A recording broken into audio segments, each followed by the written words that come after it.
But first, a story you will only see here on Q13 News. Seattle's Office of Police Accountability has launched dozens of new investigations into police conduct during the recent demonstrations, a total of 87 cases. Thank you for joining us for the News at 4 on this Friday. I'm Matt Lorch. And I'm Jamie Tompkins. The office has received about 19,000 complaints since protests started in the city at the end of May. Now, they were sparked by the death of George Floyd, who died in police custody in Minnesota, and that was nearly 3 months ago. Q13's Simone Del Rosario shows us as protests continue, the caseload for that agency just keeps going up. The image of a screaming child pepper sprayed at a protest prompted 14,000 complaints from the public to Seattle's Office of Police Accountability. Go. It's one of 87 open investigations into police conduct at protests the past 3 months. OPA set an ambitious goal of resolving the early, more egregious cases in 60 days. The 60 days, I think we were shooting for the stars, but I just think it was unrealistic, and that's just the reality. The reality, because the complaints kept coming. In an exclusive interview with OPA Director Andrew Meyerberg, he announced more than 4 new investigations. Most of the complaints accuse police of using excessive force. One of the tricky parts about these protests is that we're being hit all at the same time with very fact-intensive, video-intensive cases. Like this video of a legal observer being pepper sprayed. Media! Accusations of officers targeting journalists. Even my own cell phone video of a nurse in scrubs being sprayed and pushed. These are all now under investigation. We will look at video, we'll look at the underlying evidence, we'll try to interview community members that were there, we'll interview the people that were the subjects of the force, we'll then interview the officers that were involved, we'll interview the witness officers. It takes time. The agency that usually handles about 1,500 complaints a year has seen 19,000 the past 3 months. Will some cases result in discipline? Yes, they will. Will other cases not result in discipline? Yeah, they won't.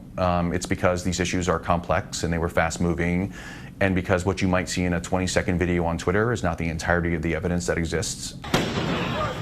OPA has 180 days to complete an investigation. They're hoping some of these cases will be done in roughly half the time. In Seattle, Simone Del Rosario, Q13 News. And we're going to stay on top of this. We are expecting to get results from some of these 87 investigations in the next month.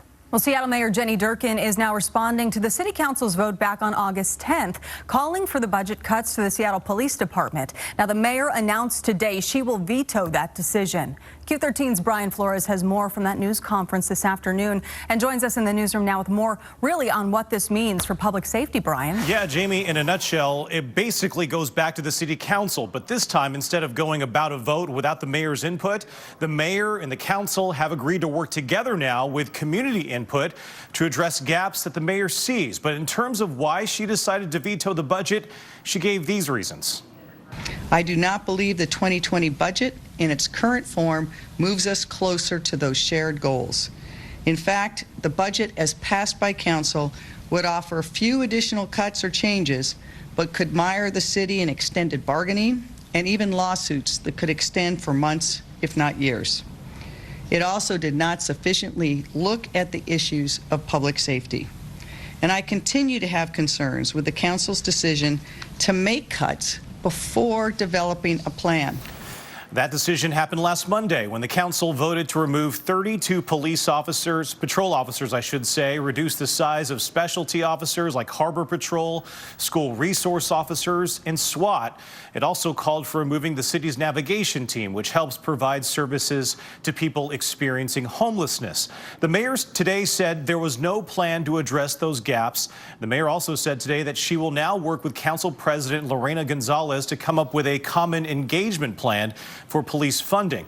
Meantime, we also heard from Deputy Chief Adrian Diaz, who addressed a recent uptick in gun violence, saying that shots fired incidents have increased 55% since last year.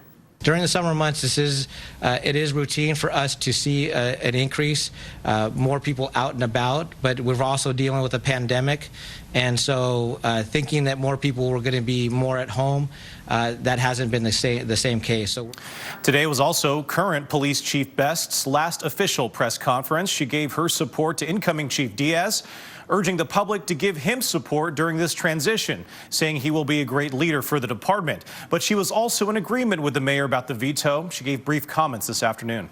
And Mayor, thank you for your leadership and for your veto today, which was so important moving forward. Her incredible leadership has been unsurpassed, and I feel like it's been such an honor to work with you and work for you. So the question is, what comes next here? In terms of the council itself, they are currently on recess and won't reconvene officially until September 8th. That's 3 weeks away. The mayor has to present a budget to the council over the next month. She says that she will work with council leadership to discuss police funding concerns and that community leaders will have a seat at the table as well. Speaking of community leaders, we spoke with one today about her reaction to the veto. We'll share her thoughts coming up in the news at 5. In the newsroom, Brian Flores, Q13 News.